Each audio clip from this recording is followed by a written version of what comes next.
All right, everybody. Thanks for joining us tonight. Uh, Devin Aller has been willing to present to us tonight. We're going to talk about scrimmage kicks, and I'm going to turn it right on over to Devin. So, Devin, it's all yours. Thanks, Nick. Hey, thanks for coming out, guys. I know it's like tax day 2.0 and all that stuff, plus everything else going on. So hopefully this doesn't take any more than an hour, and talk some football. I'm a teacher by trade, so if at any point you guys want to chime in and have a discussion or have questions, just do that. Just don't even raise your hand or whatever the feature is. You can just unmute and come in. So we're going to focus on scrimmage kicks, but really the focus points during a scrimmage kick and fouls that occur. And we'll talk about some mechanic stuff along the way, and a lot of it that we'll be looking at. And there's a few things here and there where we lost focus. So the whole reason why I wanted to do kicks was back when we're taking our test to get our license to start working high school. The instructor told us if anything weird is going to happen, it's going to be on a kick play, and this play right here shows that 100%. So you have a routine punt that's on the ground, rolling, and for some reason, our punt returner decides that he's going to dive into a pile of 3 or 4 players, dive between them, and try to recover the ball. This is very easy to, kind of go on cruise control, because 99% of the time, the A is just going to pick this ball up. We're going to blow it dead and no big deal. And so, I mean, what our instructor said was spot on. If anything weird is going to happen, it's going to be on a punt play.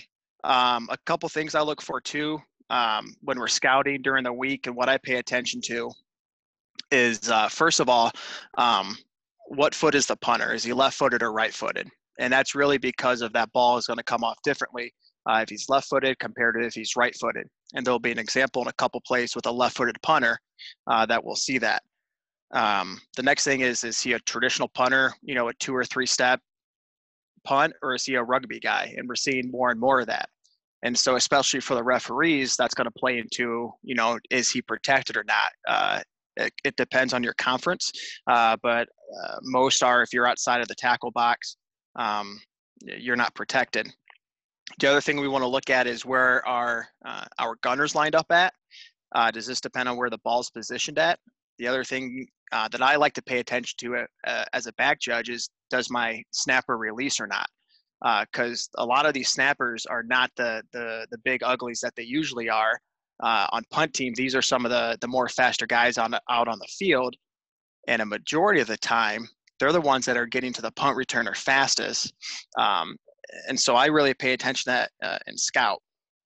The other thing I like to look for during the week is, what is the return team doing? Are they rushing in and trying to block the punt, or are they just staying back and blocking? And does that depend on where we're at? So, nothing real big here, but I think it's just a great example of, don't go on cruise control, stay focused. And I think this back judge does a great job. He's not sucked in at all. He's not too far back. He can see that B touches the ball for some reason, and A comes up with it. So it's A's ball, and then huge turnover for them. So we'll get on this next play. Play 2 is a illegal block by a fair catch signaler, which happens very rarely. And the back judge is going to get this call. And it's not very common for a back judge to get this call. And the point of this play, and I'm sure this back judge did go over this in depth, this is just a punt returner having a lapse of judgment. But during your pregame with players, you've got to cover, not only, hey, if you signal and the proper way to signal, but what can and can't they do if they signal. So for example, I have a little card with me that I take out, and has the punt returner's name and number for both teams, the special teams coaches. And on the bottom is 6 topics that I go over. And one of them is, what can't you do? And I just tell them, hey, listen, if you signal, you can't block. That's the first thing. If you signal and you catch the ball, you can't run. And, by the end of the season, hopefully we've all gone over this enough. They've heard it 12 or 13 times. Like I said before, though, the back judge is going to make this call. Not very common because the back judge is going to be watching the ball, but the flight of the ball really takes them to this call. What I go over, before punts with that punt returner is, if his name's Tyler or something. Hey, Tyler, big signal, big wave. If you block or if you signal, don't block, don't run. By the end of it, he can tell me exactly what I'm going to say, and we're pretty good with that.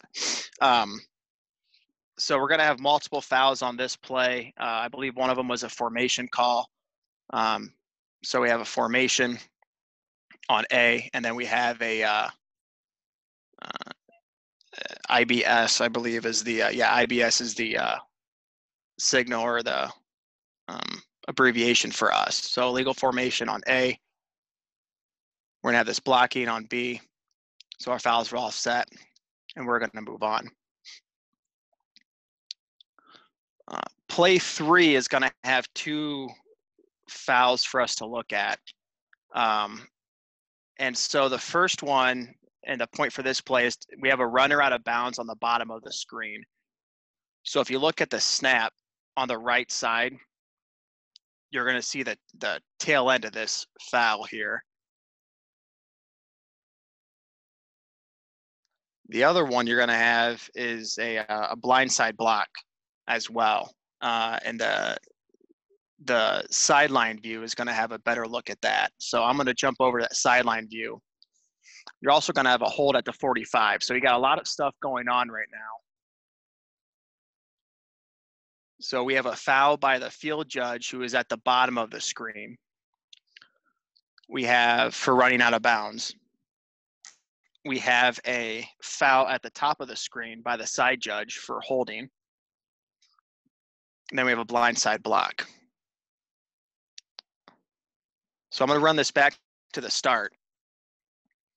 And I only worked a few games at deep wing, and so I called some of the guys who I've worked with and some of the guys in our area, and I asked them, what are you focused on here at the snap? So the first thing they look for, and you can see the difference, is if their man is pressed or not. So at the bottom of the screen, you got a press situation here, and at the top of the screen, he's not. He's got some space. So if you're the field judge at the bottom of the screen, you're going to be watching more closely as to this contact here compared to the top where you've got some time until you have any sort of contact or possible foul. The other thing they're looking for, especially since they're in this press situation, is those first 2 or 3 steps of the return man. So his first 2 or 3 steps are going to tell you, is he going in or out? And if you watch, I know it's quick, and the quality might not be the best. But in his first 3 steps, he's already committed to the outside. So he puts himself there and goes out of bounds. The next thing you have to decide as a deep wing is if he ends up out of bounds, how does he end up out of bounds? So he's clearly going out of bounds on his own. So this is going to be a foul. But it's not a foul until he comes back inbounds. It's only a foul during the kick as well. So if you remember from that CFO test we took, one of the questions involves a runner going out of bounds during the return. And it doesn't matter if it happens during a return. We only care if it happens during a kick. All right, so we have the runner going out of bounds. I'm going to go here, and I'm going to stop the screen, and we're going to be looking on the plus 45, so on the right side of the M.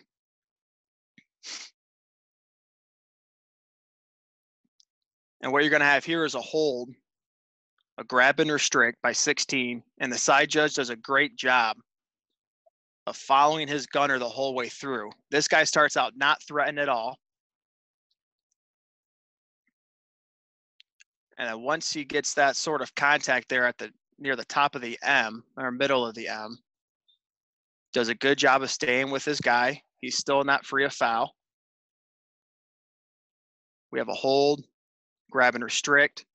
So we have a foul correctly called by the side judge. Then we have a blindside block, which is going to happen a little bit later into the play. You may have seen it here. Look at the M on the left side, 45, on the minus 45. Number 52 on Iowa. And he's going to come in. This guy from Michigan has all the qualifications of a defenseless player.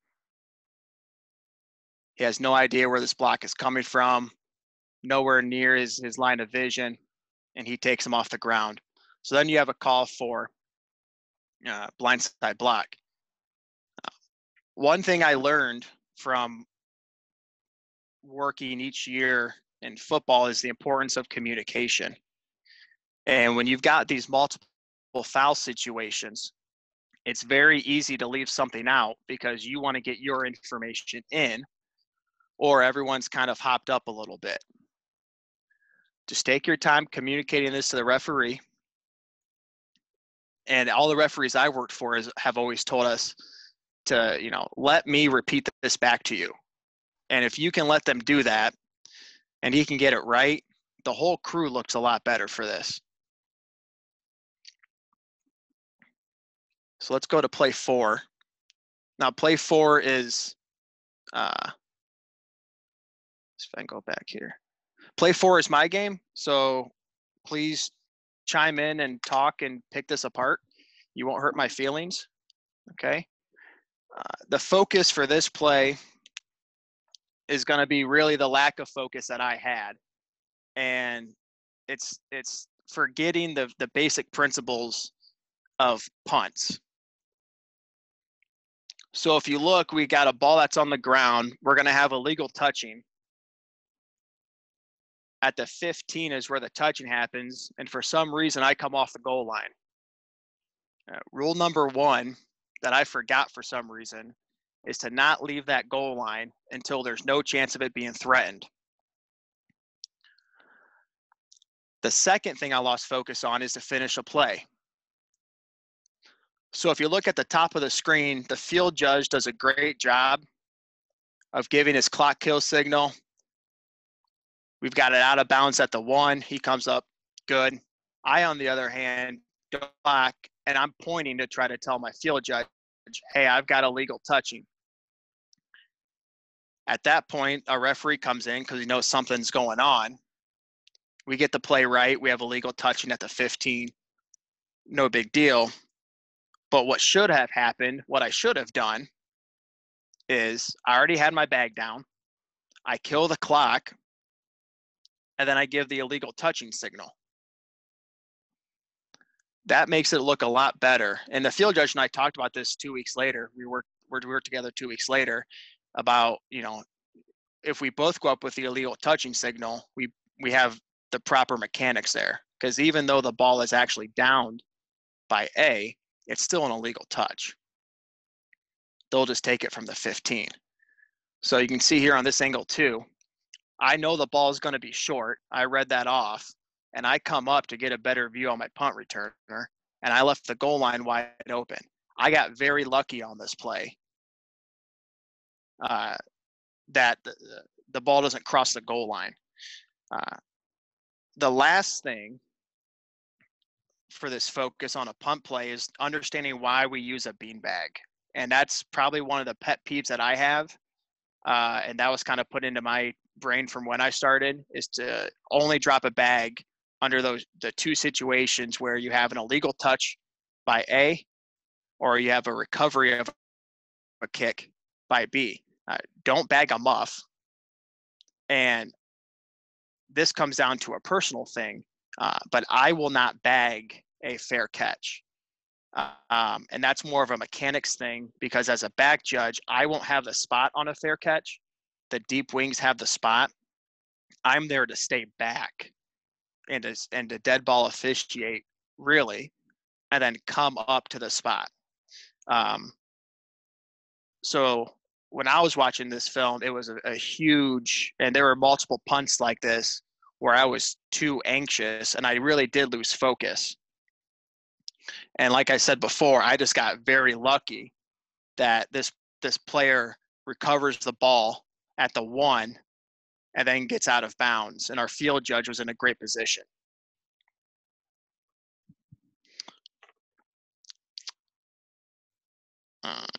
Any questions or anything like that so far? I know I'm going a little fast. I'm not trying to take up our whole night with just watching 11 or 12 plays. So Nothing in the chat. awesome. Thanks, Nick. All right. This play is going to be similar to the last play. There's a couple differences, okay? The first one is going to be that this is a bad weather game. And so one of our focus points is understanding and sort of respecting the weather and what it can do. I'm sure that you guys have all worked at schools where the weather is absolutely atrocious 6 out of 7 days. And I'm in Ohio. I live just outside of Toledo, and the weather is totally fine. If you go like 20 miles south to Bowling Green, you have like a 20 to 25 mile an hour wind consistently. It's not a great place if you're a back judge on a punt. And here you have a game in October in the rain, and it's extremely windy. So we've got to realize that and sort of respect it, especially when it comes to punts. So I'll play this one out here. Now they snap this ball around the 20. And look what happens.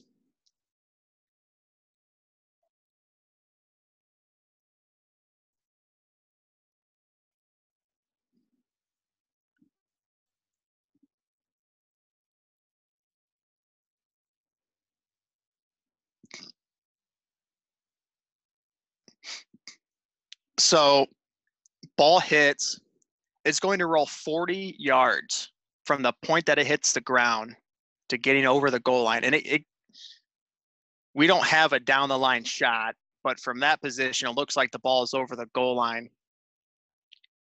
And if you look too at the center judge here, this guy's pants and towel is whipping.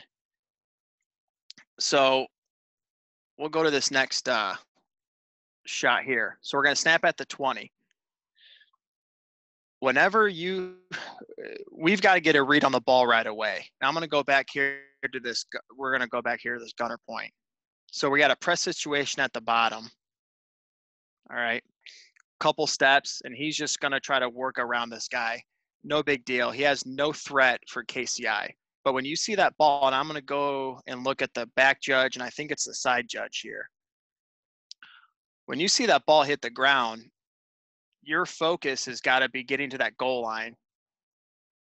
And I think, and it's happened to me before, you really don't think it's going to get there. There's no way that ball should roll 40 yards, but it's going to. And so what happens is both of our deep wing and our back judge are going to be late getting to the ball. I mean, our back judge is 3 or 4 yards, probably 2 or 3 yards. Our deep wing, our side judge is 5 or 6 yards. No one has a great look at this. That's an issue. Now, what we do have, if you look at the top, is we do have someone to help out, and that's our field judge. And if you can look, he's setting up right now, and he's got a down the line shot. Now, is it great to have someone 40 yards away? Probably not, but it's better than nothing. He can be your help over the 0-2-0 if you need it. All right. So ball on the ground, we've got to get going to the goal line. Both the back judge and side judge have the ball touched in the end zone. They end up tossing beanbags. The back judge does. You can see it in this end zone view. Whenever that ball's touched in the end zone, put your bag in the end zone. Now, you don't need to chuck it 8 yards deep, but put it a yard or two in. And make sure that your deep wing does the same thing. Okay, so we have bags down. The back judge does a great job of coming up and signaling clock kill. the only thing I've been taught is to include that illegal touching spot before the touchback signal. One thing I would make a note of, and it's not so much a requirement, but I'm sure it's appreciated. I don't know if any referees are on the call. When I have a situation like this, I'm going to my referee either over 020 or in person, and I'm telling him what happened. So I would just say, hey, we have a illegal touching or a bat by the kicking team over the goal line. So it's a touchback and we're going to the 20. Because there's no way he can see what happened. All he's going to see right now is a guy picking up the ball at the 1 yard line. So he's probably going to want to know why we have a touchback. And that's what you have too with the announcement. It's really hard to hear because it's so windy, and I took off the audio. But the referee does a great job of announcing what happened during the play and then the result of the play.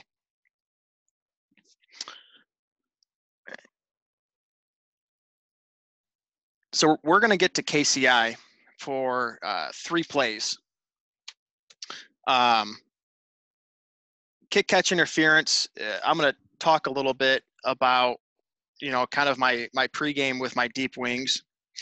And this is something that I was told from, this probably would have been 3 or 4 years ago.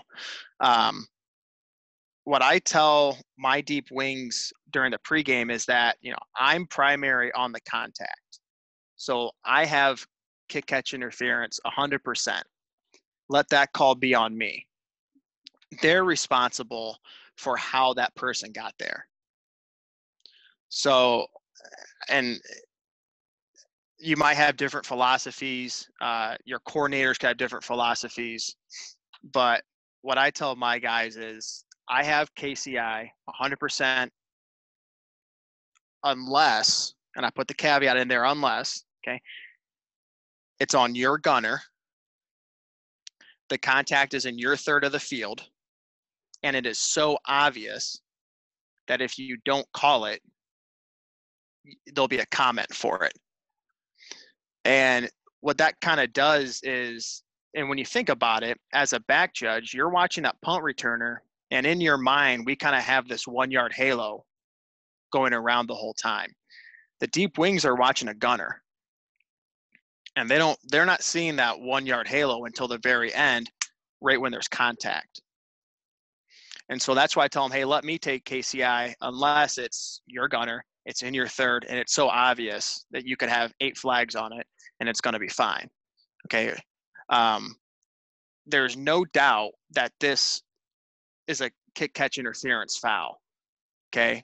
But what happens is something similar to what I did. We lost our focus. And I don't know if you caught it or not, but we're going to have the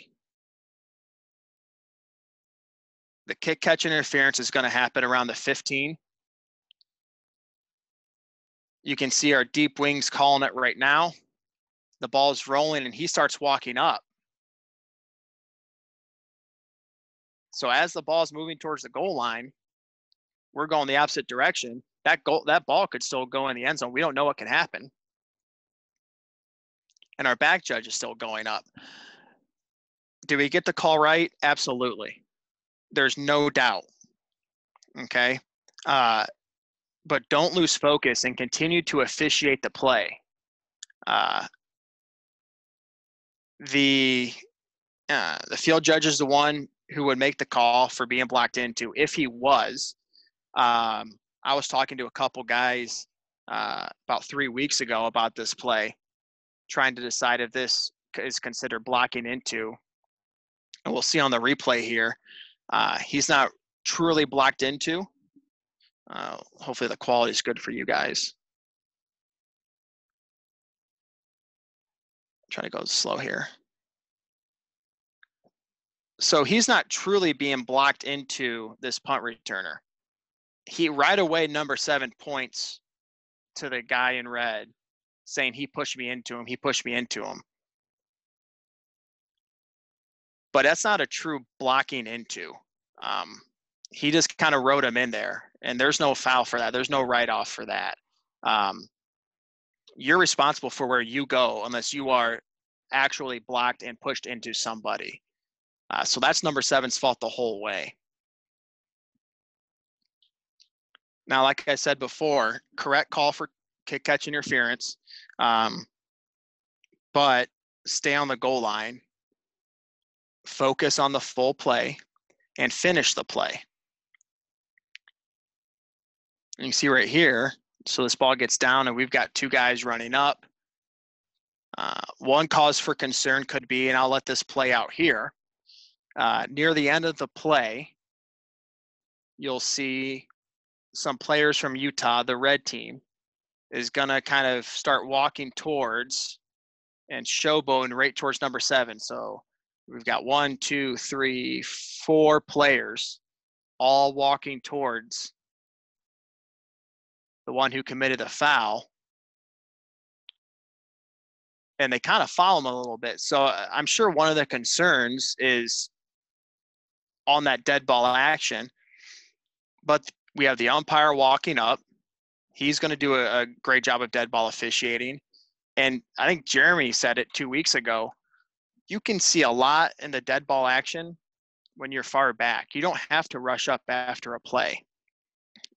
Stay back and dead ball officiate from afar. You'll be able to see a lot more.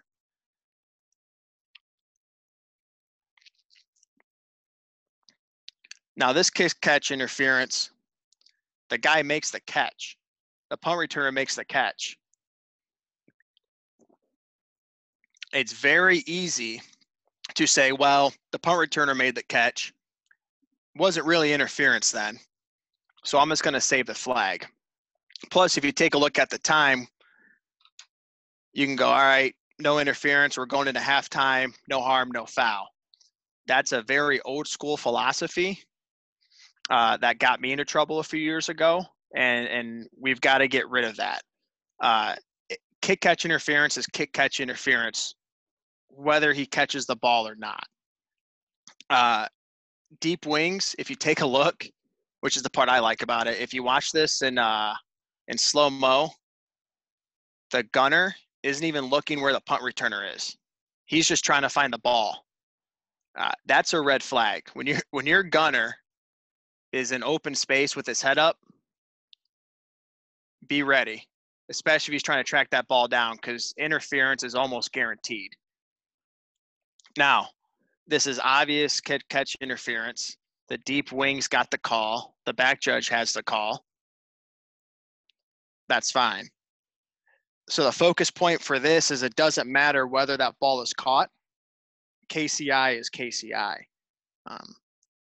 When in doubt, throw the flag. That's even in the rule book. All right. When in doubt, it is kick catch interference.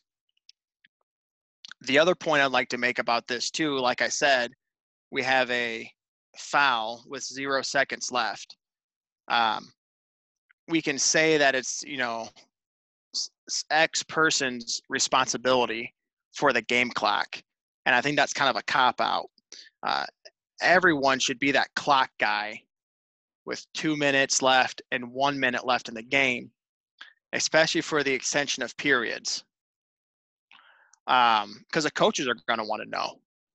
And you should be able to communicate that no matter what position you are. So everyone should really be that clock guy. So here we have a live ball foul. That's accepted. We're going to go 1 untimed down. I don't know what happens after this, and then we're going to halftime.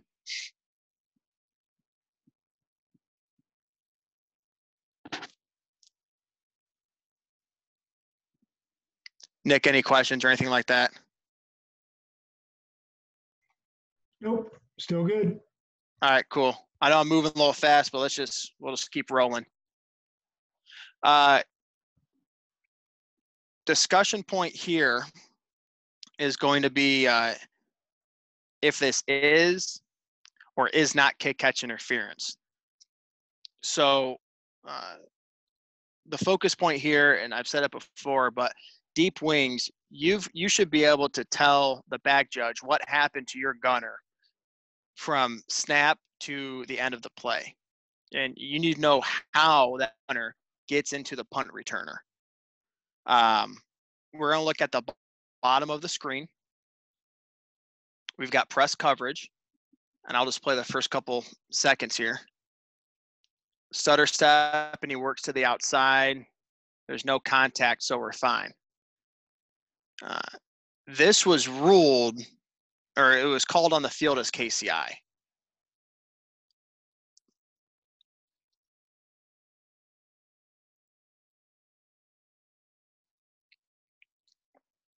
So I'm going to play this back quick. We have a signal, and a member of the kicking team goes right into that punt returner, and we have a flag by the back judge.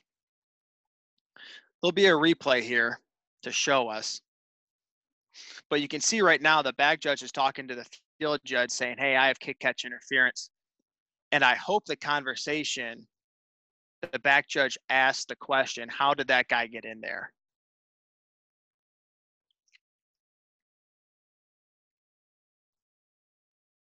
So on the replay here,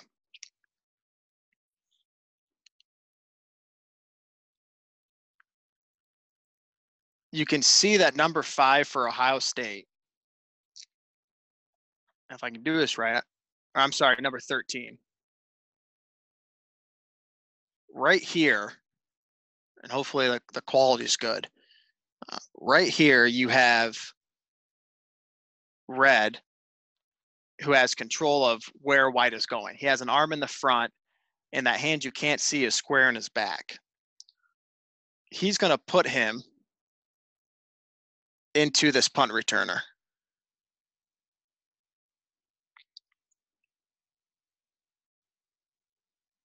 So we'll go back to the high sideline shot. I'll try to stop it around the same point.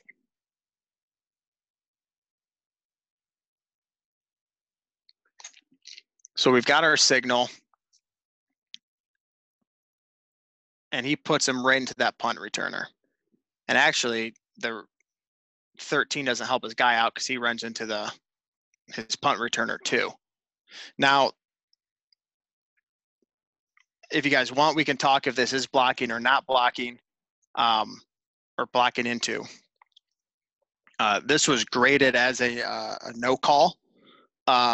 And we talked about this play a lot, actually, that following week in our conference call about what is considered to be blocking into. And I kind of summarized what we were told was, hey, that player had his hand on his back, on his opponent's back, and puts him into the return man. And so we were told to not call that as KCI. If we were to make this a hypothetical situation, okay, with this play, knowing that it should not have been KCI, what you would want to see, and what I go over with during that pregame, is if I have a flag for kick catch interference and you have him being blocked into, just come in and communicate that with me. If I don't find you, then you find me, and tell me, how did that guy get into his bubble, into his little halo there? So back judge has a flag for KCI because of the contact. The field judge comes in and tells him how he got there, saying he was blocked into. Back judge says, okay, we're going to communicate to the referee, hey, there's no foul on the play for kick catch interference, and we move on. That's really how it should work out. One other thing to note, and during like the beginning of this quarantine, all these football coaches clinics were going on, and I found one from the special teams coach at Syracuse. So being a back judge, I keyed in on it. It was all about punts. And, he said something that really piqued my interest, and I probably realized it. I just was never told it. But what Syracuse is doing, and what I'm sure universities across the nation are doing, is that they're coaching their gunners to block the return team guys into their punt returner. So that's just one more thing for us to think about when we're back there. And when you think about it, it's genius from a special teams side, because it's not a foul to put the return team guy into the punt returner. At most, and so you might not get the tackle, but at most you're losing 10 yards on a punt return. Average is like 6 to 8 yards for a good punt returner. And you have the potential for a muff by the returner. And once he touches it, gets that ball back, and that could be a huge swing in field position. Like I said, this has probably been happening since I started working football. I just never really realized it until I heard that coach say it. We'll go here to play 9. And the rest of these are all blindside blocks.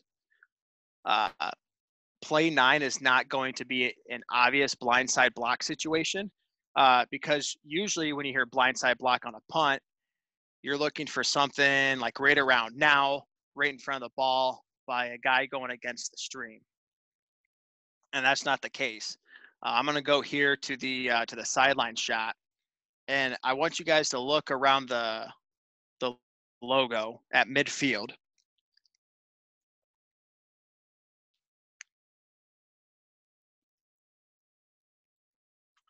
And if you see, it's right around the it'll be the plus 47, 48-ish.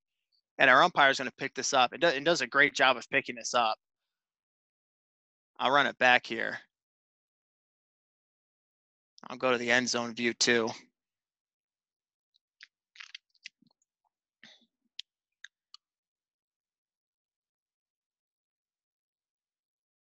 So I think Jeremy did a great job last week, or 2 weeks ago, I'm sorry, talking about this blindside block. And I always use the phrase, going against the stream. But I really like that term, out of phase. And so here we have this number 1 for purple, comes in, hits this guy who doesn't even see him coming, takes him off the ground. The guy from he's small, he's hitting a big guy, takes him off the ground. He feels good about himself. He even kind of stares him down a little bit, and then he's looking for that next hit. Umpire does a great job of sticking with this. It's right in front of him. And that's just a good blindside block call. And I think the focus point here is that these big fouls, these blindside block fouls, they can happen anywhere.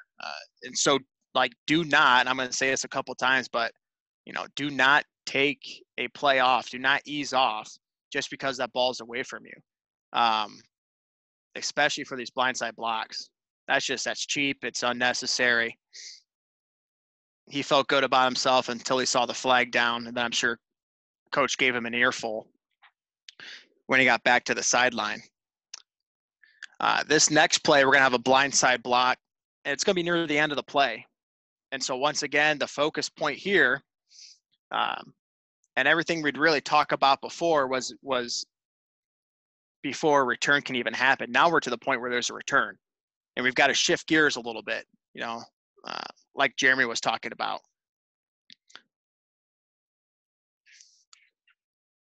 So at the end of the play, you probably caught it, right around the 50, you're going to see this big lineman come in and just take a guy out. Once again, unnecessary and away from the ball. Scrimmage kicks or any change of possession, like we talked about, in that reverse mechanics session, we've got to do a great job of moving from one block to the next. Clear a block, move on to the next one. So the back judge is going to get this call. I think the umpire does as well.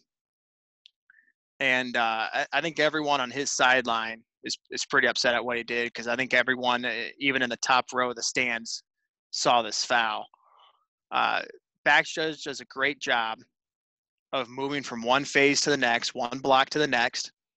And what did he do? He did exactly what Jeremy was talking about. He found the guy going out of phase, and he got the block. He got the call. there is some discussion on whether this could be a live ball or a dead ball foul. I don't know. Nick, did you guys talk about that play at all on live ball or dead ball potential? No, I was probably the furthest from that play when it all blew up, and I Right, don't know that I really had much of an opinion on it because I couldn't. right. I just wasn't sure if you guys talked, in the days later at all, or if it was on any conference calls. It wasn't on our conference call on whether this was going to be a live ball or dead ball foul. It didn't really come up with us. No. That's fine. You can see back judge here comes in, great call. Umpire does as well. Finding those guys out of phase, that's your biggest ticket to getting these blindside block calls. Last play. Now, this play is from 2018. I want to preface with that. So blindside block was not a foul at the time, but you're going to see a major blindside block with targeting called. You have most likely a second blindside block during the return. So I'm going to play this out, and they'll show some replays here and there. But the first one's going to be really obvious.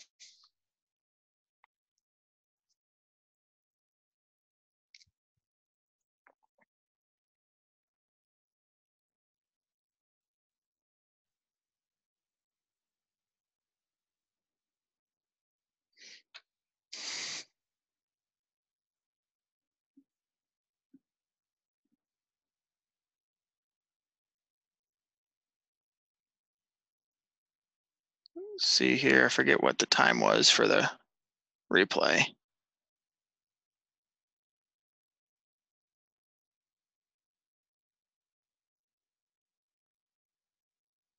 All right, so we can keep running this back and show you different tapes, but this guy was down for about 5 minutes on the field. And the kicker of all this is that the guy down was not the guy who received the hit. The guy who needed medical help is the guy who lays the hit. And if you see the guy in white who got hit pops up pretty quickly, he may have been a little dazed. But number one from Akron lost his helmet, and he was out for about 5 minutes. He was on the field. So I'm going to go to this different clip here. And this is where the football IQ kind of has to take over, because as back judges or as deep wings, we're taught to move from one block to the next on changes of possession on kick plays. We're taught to, clear every block and just move on. Our football IQ's got to pick up a little bit. The back judge did a great job. Is good position here. And he comes in with his flag late, and that's not an issue. He saw the hit. Okay. But if you watch him, he's seeing this block come through, even though he should be really moving, his eye should be moving upfield. He sees that guy going against the grain and follows it. That's using, some football sense. I think the deep wing on the other side could have gotten this as well. So there's one blindside block. The next blindside block, and I'll go to the sideline view here, is going to be near the 40, about midfield. So I'm going to move back.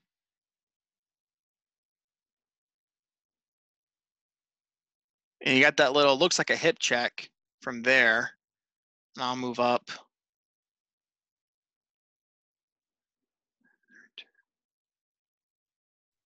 And if you see, it's going to be right past like the neck of the kangaroo or the zip.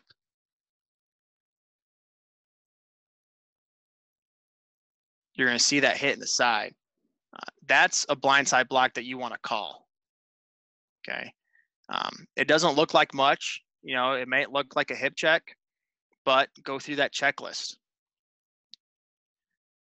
Is number 39 defenseless? Yeah. Is the hit out of his field of vision? Yeah. Is it forceful? Yeah. Okay, so now you have another blindside block.